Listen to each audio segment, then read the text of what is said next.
Buenas noches, vamos a hacer una clase de repaso de la teoría general del delito.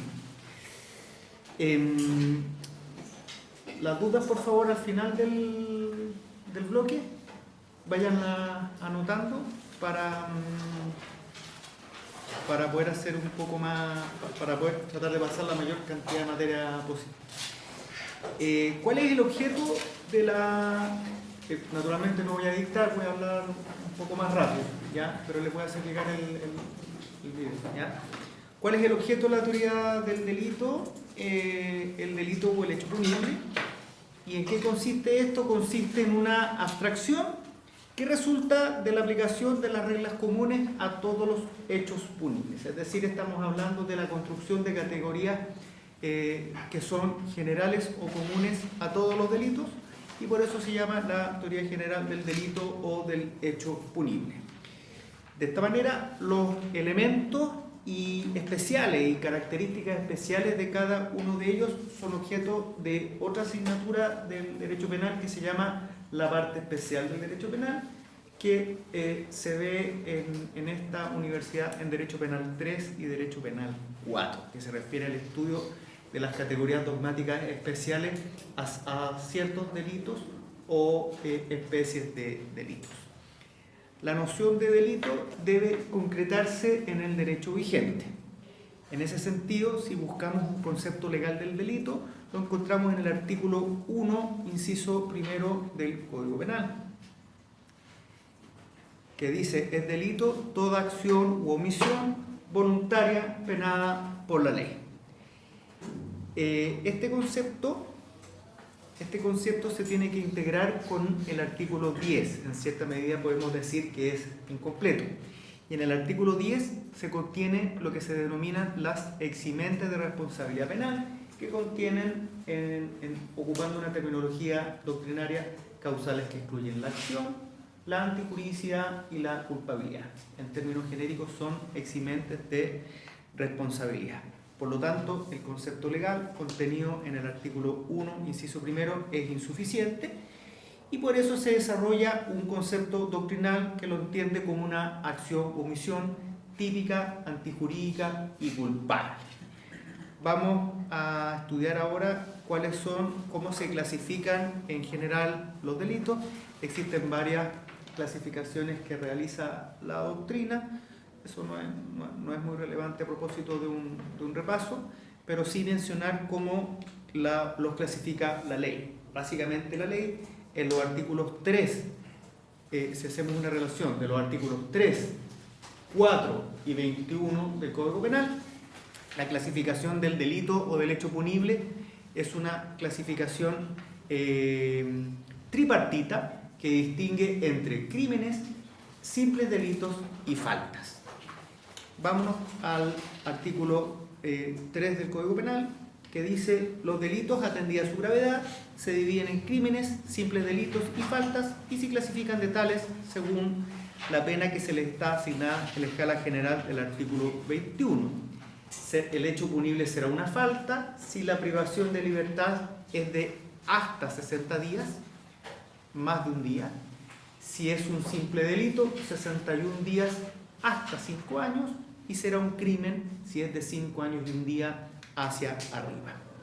En el artículo 4, el Código Penal dice: la división de los delitos es aplicable a los cuasidelitos que se califican y penan en los casos especiales que determina este código. Es decir, la misma clasificación del delito doloso se aplica a los cuasidelitos, y recordemos que el sistema de incriminación del cuasidelito en Chile es un sistema de número cerrado. ¿Eso qué quiere decir?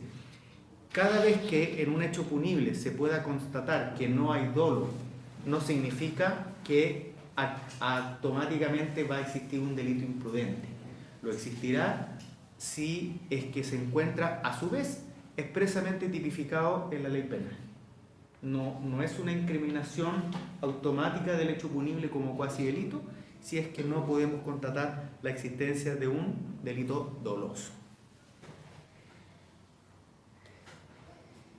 ¿Cuál es la importancia de esta clasificación?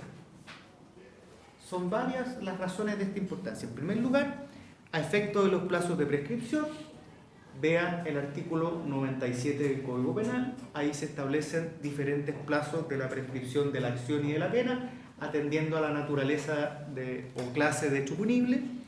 También es importante para la aplicación de las medidas cautelares en el proceso penal.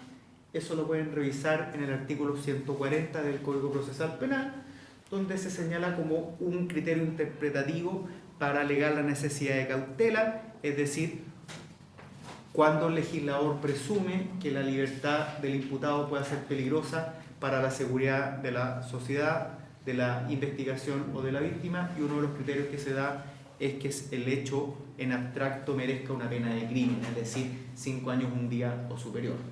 Es un criterio entonces para definir la necesidad de cautela en una medida cautelar que se llama prisión preventiva. Además es importante a efectos de los denominados en sentido amplio beneficios penitenciarios. Así citemos como ejemplo que no se trata en estricto rigor de un beneficio penitenciario, pero para efectos pedagógicos sirve la aclaración, la ley de penas sustitutivas, que es la ley 18.216. Además, existen algunas diferencias de los hechos punibles entre sí. Así, por ejemplo, a propósito de las faltas, solamente son punibles las faltas consumadas. No es punible en Chile la falta tentada o la falta frustrada, salvo algunas excepciones. Por ejemplo, el hurto falta frustrado en Chile es punible, pero eso es una excepción dentro de este tema que estamos aplicando. Hay también una regla especial a propósito del encubrimiento. En Chile no es punible el encubrimiento de faltas. Hay también diferencias en cuanto a la penalidad del cómplice. Artículo 51 en relación con el 498 del Código Penal. También efectos de la extraterritorialidad de la ley penal chilena. A propósito del artículo 6 del Código Penal, no es perseguible, mencionadas las excepciones, una falta cometida en el extranjero. Y también a propósito de la interrupción de la prescripción, ahí revise por favor artículos 96 y 99 del Código Penal. Atendiendo también a un criterio legal, según su aspecto subjetivo, los hechos punibles se clasifican en nuestro código en delitos y cuasidelitos. Eso lo vimos a propósito en el artículo 2 del Código Penal. ¿Existen más clasificaciones en la doctrina? Sí, para eso revisen los apuntes de clase, pero sí cabe mencionar una clasificación que distingue entre delito de lesión, delito de peligro y delito de peligro concreto. Cuando se habla de delito de peligro a secas, estamos hablando del delito de peligro abstracto. Delito de lesión o delito de daño es aquel que protege un bien jurídico de carácter individual. Delito de peligro o delito de peligro abstracto es aquel que protege un bien jurídico colectivo, y el delito de peligro concreto es aquel que protege intereses ofensivos, es decir, al mismo tiempo bienes jurídicos individuales y bienes jurídicos colectivos. ¿Cuál es la importancia de la clasificación? Según la técnica, que la clasificación va a determinar una técnica de tipificación diferenciada. En este sentido, es en el delito de lesión o de daño donde cabe distinguir entre tentativa, frustración y consumación. En el delito de peligro, en cambio, de peligro abstracto, según la mayoría de la doctrina, únicamente podemos diferenciar allí la consumación. No habría, según la mayoría, tentativa o frustración del delito de peligro, porque se protegería un bien colectivo. Solamente habría consumación. Y el ejemplo que se da es que, por ejemplo, en la ley del tránsito hay una norma que expresamente señala el que se prestare a conducir. Eso es un ejemplo de tentativa expresamente tipificada. ¿Cuál es el razonamiento de esto? Cuando hablamos de antijuridicidad material, hablamos de lesión o puesta en peligro. La lesión es consumación, la puesta en peligro es tentativa o frustración. Si se afirmara que es punible la tentativa o frustración del delito de peligro abstracto, equivaldría a decir que es punible la puesta en peligro de la puesta en peligro. Y eso significaría adelantar de forma desmedida la barrera de la punibilidad. A modo de ejemplo, cuando hay tentativa de manejo en estado de ebriedad, cuando se compra el alcohol, cuando se va camino al vehículo, cuando se enciende. Bueno, la ley zanjó el problema señalando cuando se prestare a conducir, y eso va a ser objeto de prueba. La pregunta es qué pasará si no existiera la norma. No hay tentativa de manejo en estado de ebriedad, porque es un bien colectivo y la puesta en peligro es consumación. En el delito de peligro concreto, tratándose de que también se protegen bienes individuales, dependiendo de cómo está tipificado el delito, hay tentativa, hay frustración y hay consumación, a propósito del bien individual. Pero eso se va a definir en el caso en concreto. Si piensas en la regla general, en los delitos de peligro concreto va a haber tentativa, es raro que haya frustración, pero no es necesario hilar tan fino en el examen. Esa es la clasificación doctrinaria más relevante.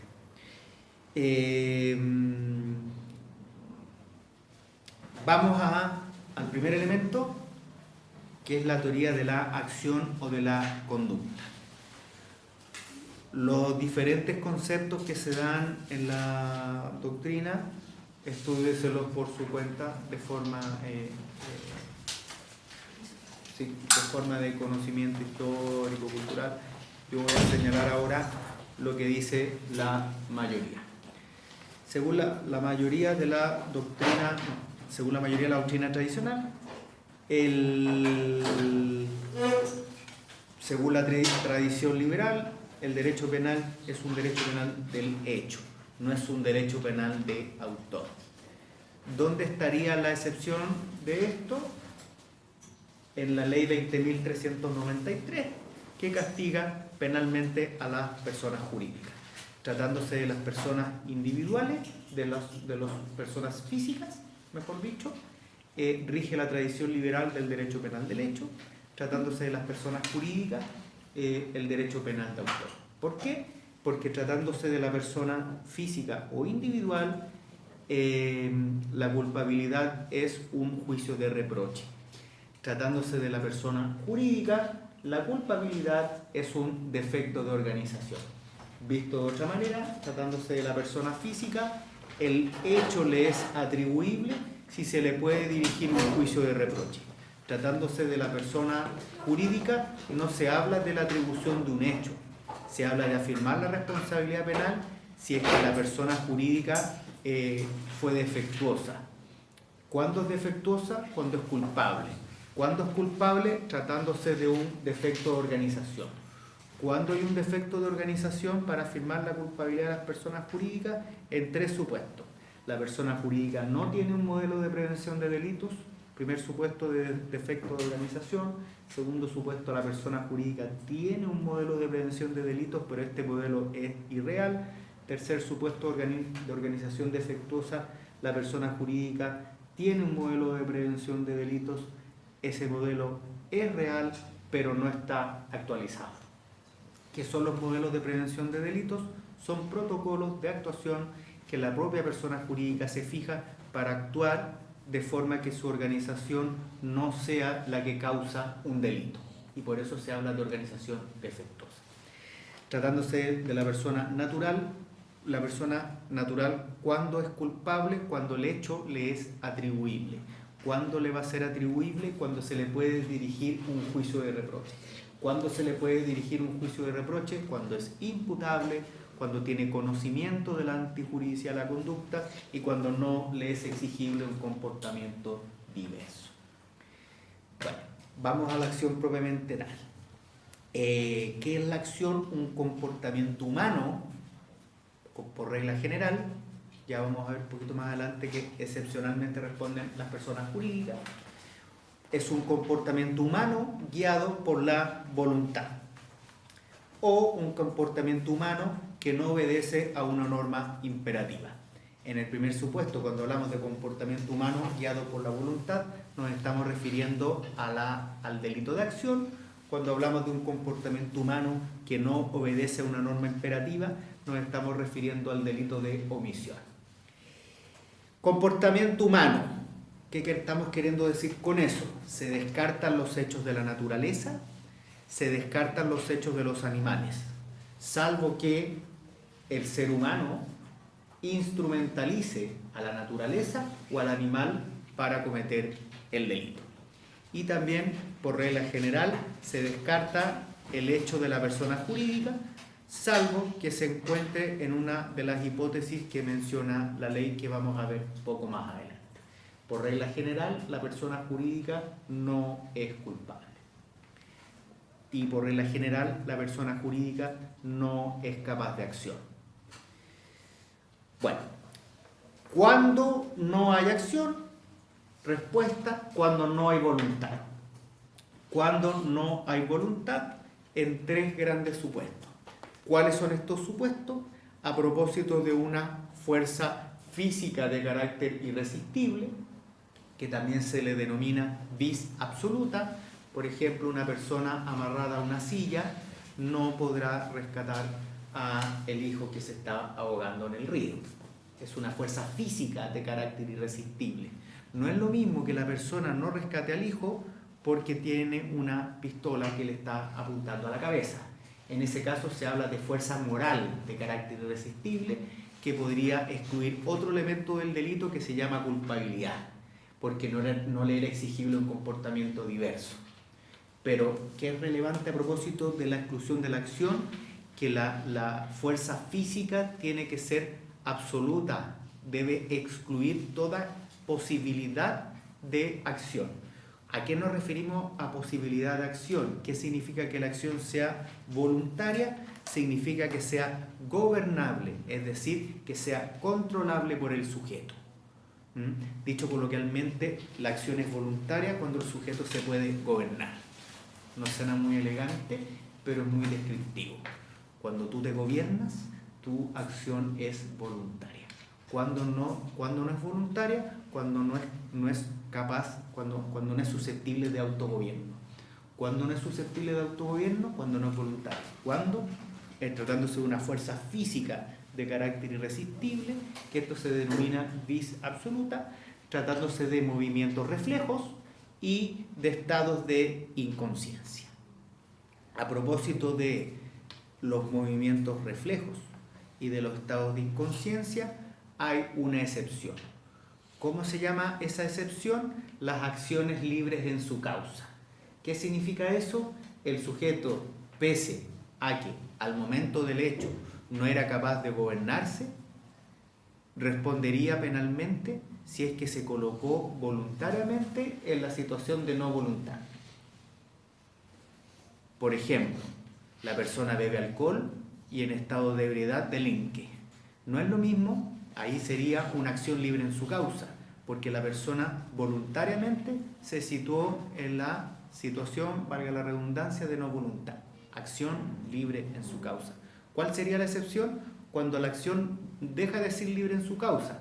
Por ejemplo, le ponen droga en su alcohol, sin que se dé cuenta.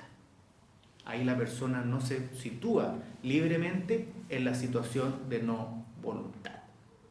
Bueno, tratándose de los movimientos reflejos, un ejemplo, un estado de epilepsia. ¿Por qué podría haber una acción libre en su causa? Porque el epiléptico sabe, por ejemplo, que no puede beber alcohol o consumir droga, y lo hace, sabiendo que arriesga un ataque de esta naturaleza y que con ese ataque podría eventualmente lesionar a alguien. Otro ejemplo de estado de inconsciencia, el sonámbulo, que sabe que es sonámbulo, se va de paseo y no lo advierte. Y sonámbulo incendia la casa y se mueren todos. ¿Se entiende la idea? O sea, tiene que haber, hay que analizar caso a caso cuándo habría una situación de no voluntad. Bueno, el resultado. Cuando el hecho punible requiere para su consumación la producción de un resultado separado de la conducta que lo causa, se habla de delito de resultado material. Cuando el resultado, cuando la lesión o puesta en peligro al bien jurídico es separable espacio-temporalmente de la acción, se habla de delito de resultado material. Cuando la acción no es separable espacio-temporalmente del resultado, se habla de delito de mera actividad. ¿Por qué es relevante la diferenciación? No confundir con el delito de peligro, son cosas distintas. En el delito de peligro, el resultado puede ser separable espacio-temporalmente. No es necesario hilar tan fino. En el delito de mera actividad, el resultado no es separable espacio-temporalmente de la acción. En el delito de resultado material, el resultado, la lesión no puesta en peligro, es separable espacio-temporalmente de la acción. Ejemplo de delito de resultado, el homicidio, las lesiones, el aborto, la estafa. Ejemplo de delito de mera actividad, es decir, no es separable espacio-temporalmente el resultado de la acción, la violación de morada, la violación de domicilio, la falsificación de un documento.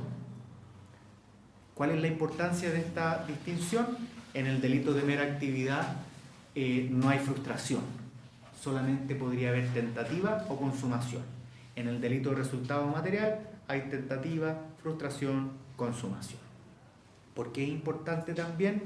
Para efectos de la relación de causalidad. Según la mayoría de la doctrina, a propósito de la relación de causalidad, solamente los delitos de resultado pueden ser objeto de imputación objetiva y lo que se imputa objetivamente son resultados. La discusión sobre la imputación objetiva, que hay imputación objetiva de la acción y del resultado, que una cosa es la imputación objetiva de la conducta, otra del resultado, es todavía una materia que está en construcción y no voy a hablar de eso, solamente voy a hablar de lo que dice la mayoría. Según la mayoría, entonces, solamente pueden ser objeto de imputación objetiva los delitos de resultado material. Y en ese sentido, solamente se habla de imputación objetiva del resultado. ¿Qué es necesario para afirmar la imputación objetiva del resultado? Dos grandes cosas. Primero, determinar la relación de causalidad y, en segundo lugar, afirmar la relevancia penal de la relación de causalidad. Entonces, repito, para hablar de imputación objetiva, según la mayoría, imputación objetiva del resultado, hay que exigir dos cosas. Primero, la relación de causalidad y, en segundo lugar, la relevancia penal de la relación de causalidad. Según la mayoría, ¿cómo se afirma la relación de causalidad? Con la denominada teoría de la equivalencia de las condiciones. Si ustedes revisan los apuntes, si revisan el manual, van a aparecer otras teorías que afirman la relación de causalidad, pero en estricto rigor eso es una impropiedad, porque en estricto rigor esas son teorías incipientes de imputación objetiva. Por lo tanto, aunque se llevan algunos errores, como vamos a ver, en principio se afirma la relación de causalidad con la denominada teoría de la equivalencia de las condiciones, y esos errores o injusticias que se producen de aplicar solamente la teoría de la relación de causalidad se corrige con los criterios normativos de imputación objetiva. Por lo tanto, ¿cuáles son los requisitos para afirmar la imputación objetiva? Primero, determinar la relación de causalidad y, en segundo lugar, afirmar la relevancia penal de la relación de causalidad. ¿Cómo se afirma la relación de causalidad? Con la teoría de la equivalencia de las condiciones, como lo hace a través de la denominada fórmula de la supresión mental hipotética. Y según ella, ¿qué significa esto? Significa que causa es aquella condición que no se puede suprimir mentalmente sin que el resultado también desaparezca. Si no desaparece, la condición no es equivalente. Ejemplos de condición equivalente. En el homicidio, ¿qué más da matar desnudo o vestido? Pero la violación sí es condición equivalente estar desnudo o vestido. Ahí hay que irlo viendo caso a caso. ¿Qué es lo importante? Que si se suprime mentalmente la condición, porque en el mundo de la naturaleza está lleno de condiciones, suprimida mentalmente la condición, tienes que evaluar si desaparece también el resultado. Si desaparece también el resultado, la condición sería equivalente. Si no desaparece el resultado, la condición deja de ser equivalente. ¿Cuál es el problema de la teoría de la equivalencia de las condiciones? Que conlleva al infinito, conlleva al absurdo. Así, por ejemplo, podríamos afirmar la relevancia penal del nacimiento del homicida, porque si no hubiese nacido el homicida, no habría habido homicidio. Y así un largo etcétera. ¿Cómo determinamos la relevancia penal de la relación de causalidad? Con los criterios normativos de imputación objetiva del resultado. ¿Cuáles son esos criterios normativos de imputación objetiva del resultado? Primero, la creación de un riesgo no permitido y, en segundo lugar, la realización de ese riesgo en el resultado. Según otros autores, se agrega además otro criterio que es el de la esfera de protección de la norma. Pero según la mayoría, los criterios son la creación de un riesgo no permitido y, en segundo lugar, la realización de ese riesgo en el resultado. Entonces ahora viene la siguiente pregunta. ¿Qué es un riesgo permitido? Bueno, para determinar el concepto de riesgo permitido, en primer lugar tenemos que afirmar la utilidad social del peligro, tomando en consideración que hoy en día vivimos en una sociedad postindustrial que es eminentemente peligrosa, y no tolerar ciertos niveles de peligro significaría que sería inviable la vida en la sociedad actual. Hablar por celular, sacarse una radiografía, operarse, fumar, salir de fiesta, etc. Todo conlleva en sí un peligro. La pregunta es, ¿hasta dónde estamos obligados a tolerar ese peligro? Es un concepto normativo. Eso quiere decir que no basta con una mera percepción sensorial, sino que se exige además una valoración que puede ser jurídica, social o cultural. Recordemos que los tipos penales tienen elementos descriptivos y normativos, haciendo una relación de las materias. Elementos descriptivos son aquellos que no requieren de una especial valoración, es decir, son naturalísticos, es decir, son fácilmente descriptibles por los sentidos, basta con una apreciación sensorial. En cambio, los elementos normativos son aquellos que requieren además de una valoración jurídica, social o cultural. Por ejemplo, documento, ajeno, buena costumbre, pudor, escándalo, etc. Ejemplo de elementos descriptivos: silla, mesa, hombre, mujer, azul, rojo, negro, etc. Volvamos al concepto de riesgo. Es un concepto normativo. ¿Qué significa que sea normativo? No tiene una definición matemática exacta y absoluta, sino que requiere de una valoración jurídica, social o cultural. ¿De dónde sacamos este concepto? Primero acudimos a la ley. Ejemplo de riesgo permitido en la ley del tránsito: se estima como riesgo permitido conducir hasta 50 km por hora. Si se conduce a 51 kilómetros hacia arriba, según la ley chilena, es un riesgo no permitido. Otro ejemplo, los índices para el manejo en estado de ebriedad. De 0,4 hasta 0,8 es influencia, manejar bajo la influencia del alcohol. De 0,8 hacia arriba, en estado de ebriedad. Cuestionable, no cuestionable, discutible, no discutible, son los parámetros objetivos que ha definido la ley para establecer hasta dónde es permitido en Chile conducir con alcohol en la sangre, a modo de ejemplo. Entonces, la primera fuente del concepto de riesgo es la ley. Previamente se tiene que definir ¿qué cosa? La utilidad social del peligro. Entonces, la primera fuente del concepto de riesgo no permitido es la ley. Si no lo define la ley, ¿a dónde acudimos? A la lex artis, a la ley del arte.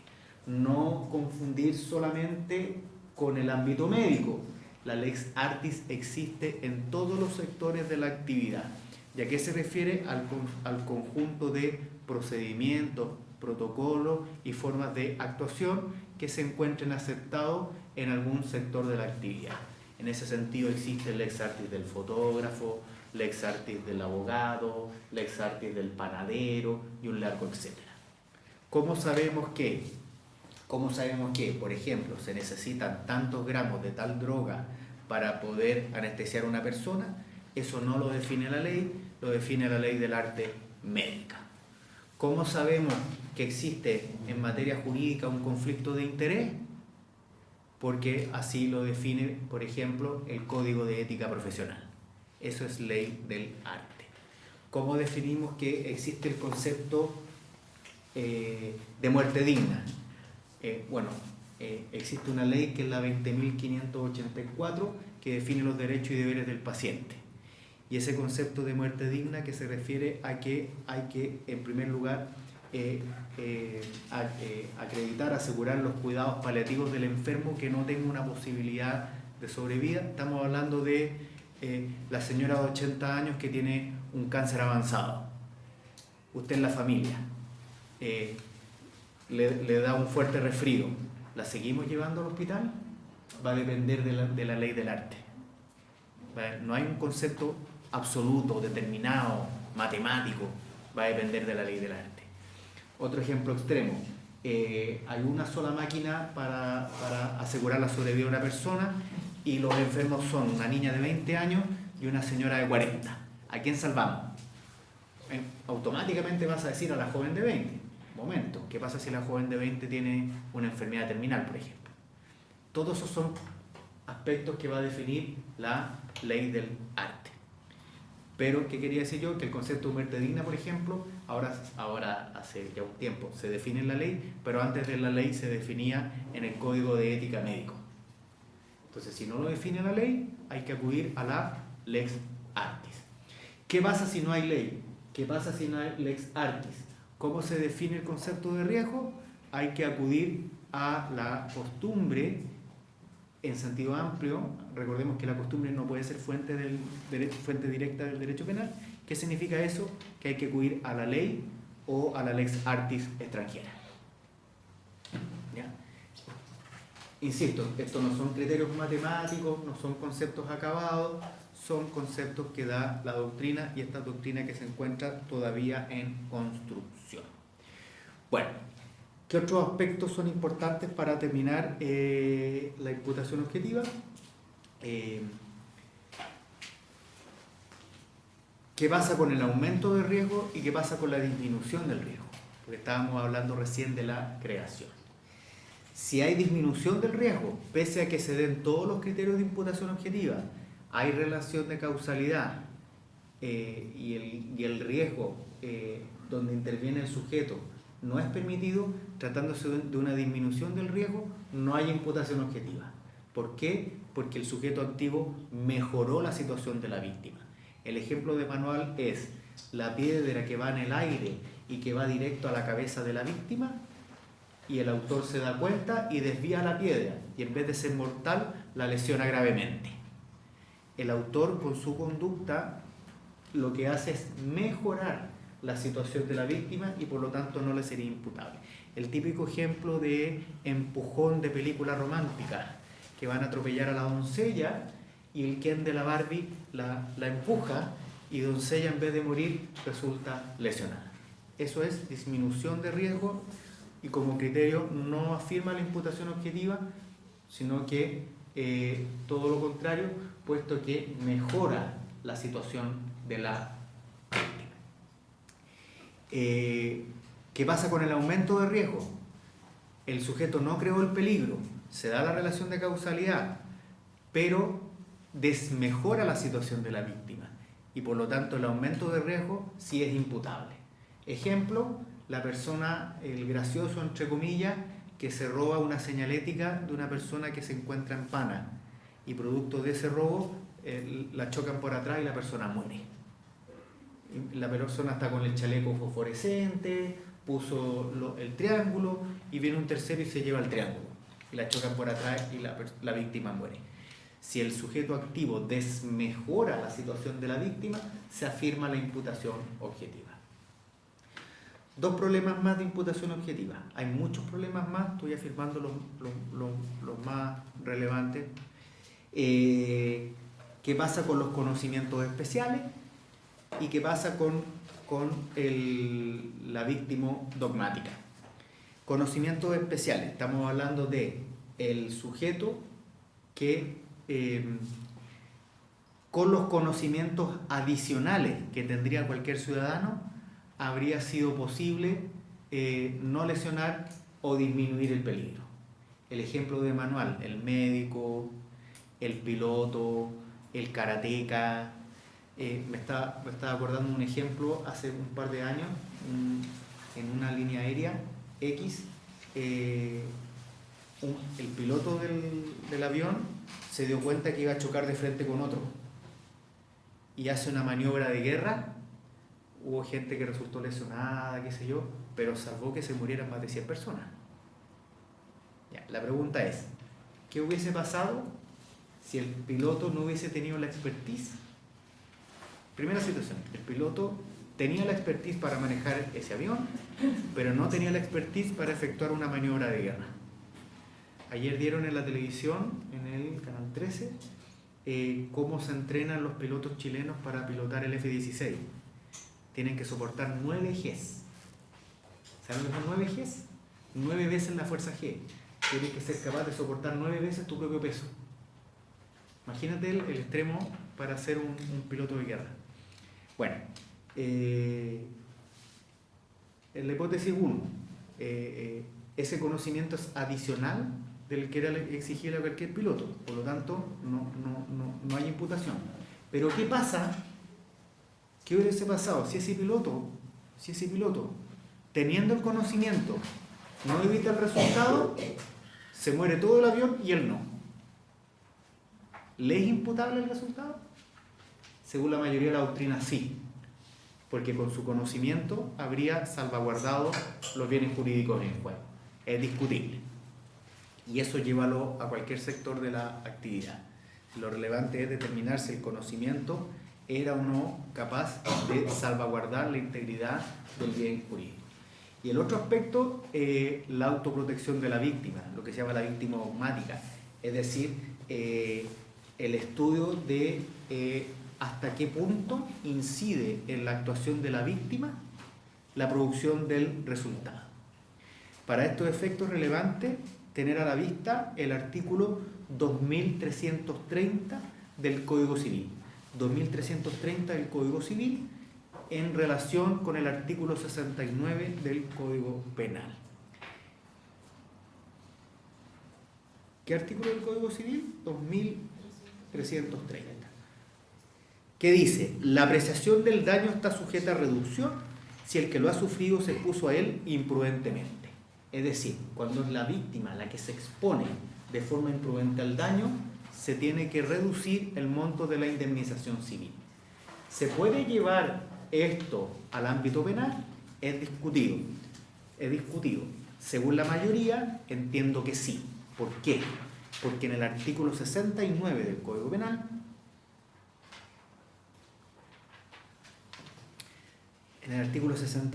se habla de la extensión del mal. Dentro de los límites de cada grado, el tribunal determinará la cuantía de la pena en atención al número y entidad de las circunstancias atenuantes y agravantes y a la, ojo aquí, mayor o menor extensión del mal producido por el delito. Cuando se habla de extensión del mal, estamos queriendo decir, de otra manera, antijuridicidad material, es decir, lesión o puesta en peligro del bien jurídico. Es un criterio de proporcionalidad. La pregunta que nos tenemos que hacer, ¿no es un criterio razonable decir la lesión o puesta en peligro se produjo por la actividad de la víctima? Entonces, ¿qué efectos tiene eso en la punibilidad? Es discutido. Según la mayoría, no se puede llegar al extremo de decir que el hecho deja de ser punible. Ahí habría que evaluar algún criterio de consentimiento, pero no nos metamos en eso. Lo que estamos queriendo decir, estuve hablando, por ejemplo, la víctima que dejó un iPad en su vehículo con los pestillos abiertos en la calle. Y llega un sujeto y hurta el iPad.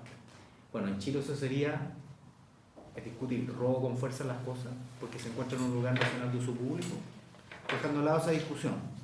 Porque lo que quiero decir es, ¿la responsabilidad de esa víctima negligente influye en la cuantía de la pena?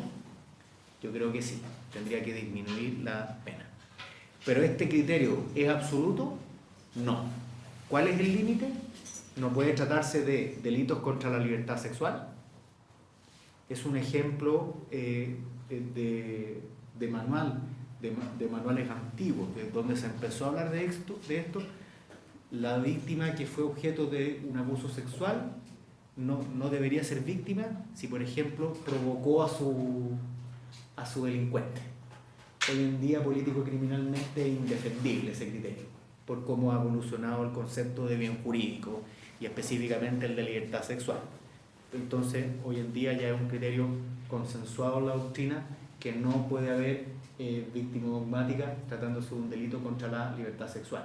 Lo mismo de los delitos contra la dignidad, por ejemplo, la trata de personas, la esclavitud. ¿Ya? Se pone un aviso en el diario, se pagan 3 millones de pesos para ir de promotora a Dubái. Y resulta que era una organización internacional de mafia y de prostitución. Podemos decir que la víctima se expone de forma imprudente al daño, político-criminalmente es indefendible. Otros delitos que no pueden decir relación con este aspecto, los delitos de violencia intrafamiliar. Entonces, delitos sexuales, delitos que atenten contra el libre desarrollo de la personalidad, trata de personas, esclavitud, y los delitos de violencia doméstica y de violencia intrafamiliar. Sigue siendo una doctrina en construcción, así que quedamos hasta ahí como aspectos generales. Para resumir, ¿cuáles eran los requisitos de la imputación objetiva? Afirmar la relación de causalidad y determinar la relevancia penal de la relación de causalidad, según lo que acabamos de explicar. Con esta explicación basta y sobra a efectos de un examen. Después pasamos a la responsabilidad penal de las personas jurídicas y con esto cerramos el tema de la acción. ¿Qué podemos decir de la responsabilidad penal de las personas jurídicas? En primer lugar, que por regla general las personas jurídicas no son capaces de acción. ¿Cuál es el primer requisito?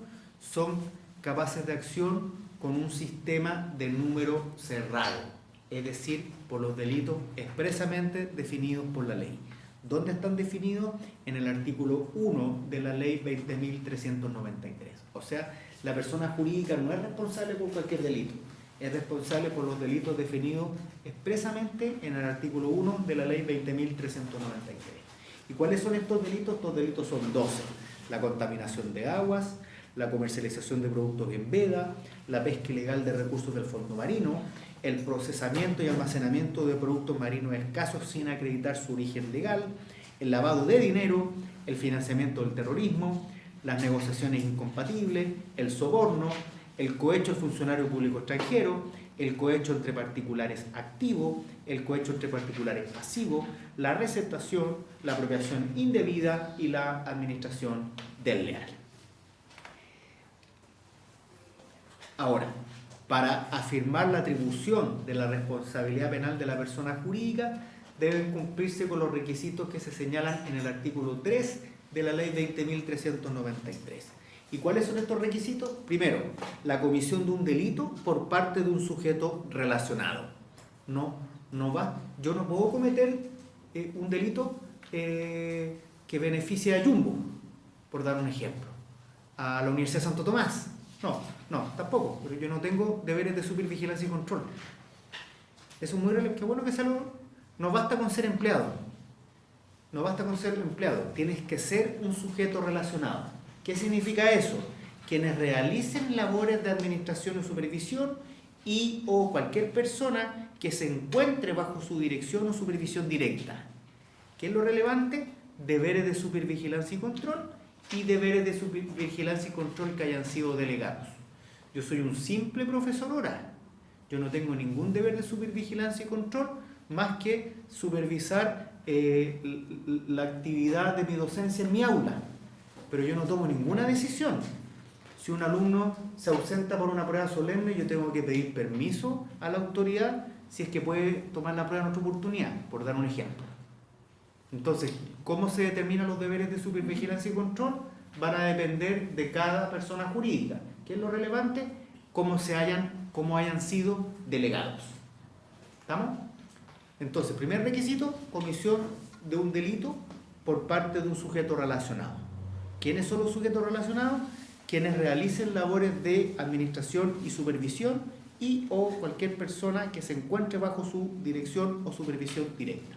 Primer requisito. Segundo requisito, actuación directa e inmediata en interés de la persona jurídica o para su provecho. Por ejemplo, no es aplicable la ley si la persona natural comete el delito en su propio beneficio o en beneficio de un tercero. Tiene que ser en beneficio de la persona jurídica, en interés o provecho para la persona jurídica. Y recordemos, a propósito del primer requisito, comisión de un delito, que no es cualquier delito, es alguno de los delitos mencionados en el artículo 1 de la ley. ¿Por qué? Porque es un sistema de incriminación de número cerrado. Y el tercer requisito, la exigencia de un defecto de organización. ¿Qué significa este requisito fundamental? ¿Qué significa un defecto de organización? El criterio de la interpretación lo sacamos del artículo 5 de la ley 20.393 y en estricto rigor significa que el delito es consecuencia del incumplimiento de los deberes de dirección y supervisión de la persona jurídica. ¿Qué es relevante tener presente aquí? Se cumplen con estos deberes cuando, con anterioridad al delito, la persona jurídica ha adoptado e implementado un modelo idóneo de prevención de delitos. ¿Cómo sabemos si el modelo es idóneo o no es idóneo? Las exigencias básicas del modelo de prevención de delitos se contienen en el artículo 4 de la ley 20.393. Esto para sacar el concepto de cuando la organización no es defectuosa.